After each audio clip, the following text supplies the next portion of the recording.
കൊച്ചി വാർത്താ ചാനലിലേക്ക് സ്വാഗതം. പാലക്കാട് നിയമസഭാ ഉപതെരഞ്ഞെടുപ്പിൽ NDA സ്ഥാനാർത്ഥിയായി BJP നേതാവ് ശോഭാ സുരേന്ദ്രനെ പാർട്ടി മത്സരിപ്പിക്കാൻ സാധ്യത. പാലക്കാട് MLA ആയിരുന്ന ഷാഫി പറമ്പിൽ വടകര ലോക്സഭാ തിരഞ്ഞെടുപ്പിൽ വിജയിച്ച സാഹചര്യത്തിലാണ് ഇവിടെ ഉപതെരഞ്ഞെടുപ്പ് വരുന്നത്. BJP നിലവിൽ 2ാം സ്ഥാനത്തുള്ള മണ്ഡലത്തിൽ ശക്തനായ നേതാവിനെ നിർത്തിയാൽ വിജയം ഉറപ്പിക്കാനാകുമെന്ന പ്രതീക്ഷയിലാണ് BJP. മത്സരിച്ച മണ്ഡലങ്ങളിലെല്ലാം വോട്ട് വിഹിതം ഉയർത്തിയ ചരിത്രമാണ് ശോഭാ സുരേന്ദ്രനുള്ളത്. ഈ സാഹചര്യത്തിൽ പാലക്കാട് താമര വിരിയിക്കാൻ കഴിയുമെന്നാണ് നേതൃത്വത്തിന്റെ പ്രതീക്ഷ. ശോഭാ സുരേന്ദ്രന് പുറമെ പാലക്കാട് ലോക്സഭാ തെരഞ്ഞെടുപ്പിൽ മത്സരിച്ച് പരാജയപ്പെട്ട C കൃഷ്ണകുമാറിന്റെ പേരാണ് പരിഗണനാ പട്ടികയിലുള്ളത്. പാലക്കാട് നിയോജക മണ്ഡലം പരിധിയിലും മുന്നേറ്റമുണ്ടാക്കാൻ കൃഷ്ണകുമാറിന് കഴിഞ്ഞിരുന്നു. ലോക്സഭാ തിരഞ്ഞെടുപ്പിൽ തൃശൂരിൽ താമര വിരിയിക്കാൻ കഴിഞ്ഞ ആത്മവിശ്വാസത്തിലാണ് BJP.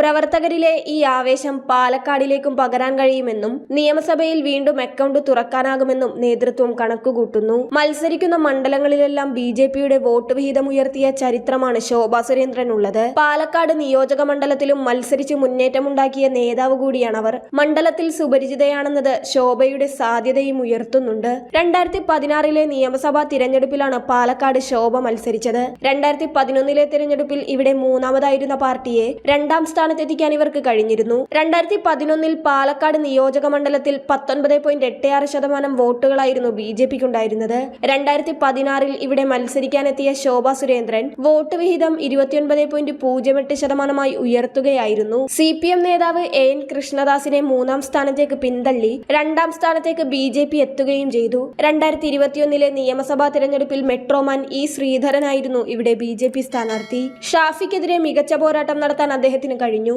3859 വോട്ടിന്റെ ഭൂരിപക്ഷത്തിലാണ് ഷാഫി വിജയിച്ചത്. CPMലെ CP പ്രമോദ് 3ാം സ്ഥാനത്തായി. നിയമസഭാ തിരഞ്ഞെടുപ്പിൽ 3859 വോട്ടുകളുടെ മാത്രം ഭൂരിപക്ഷമുണ്ടായിരുന്ന കോൺഗ്രസിന് ഇക്കഴിഞ്ഞ ലോക്സഭാ തിരഞ്ഞെടുപ്പിൽ പാലക്കാട് മണ്ഡലത്തിൽ 9707 വോട്ടിന്റെ ലീഡുണ്ട്. 2ാം സ്ഥാനത്തെത്തിയത് BJP തന്നെയാണ്. കേരളത്തിൽ UDFന് അനുകൂലമായ തരംഗമുണ്ടായിട്ടും പാലക്കാട് കോൺഗ്രസിന്റെ ലീഡ് 10,000 കടന്നില്ലെന്നത് BJP പ്രതീക്ഷയോടെയാണ് കാണുന്നത്. ശോഭയെ പോലൊരു നേതാവെത്തിയാൽ മുന്നേറ്റമുണ്ടാക്കാൻ കഴിയുമെന്നാണ് പ്രതീക്ഷ.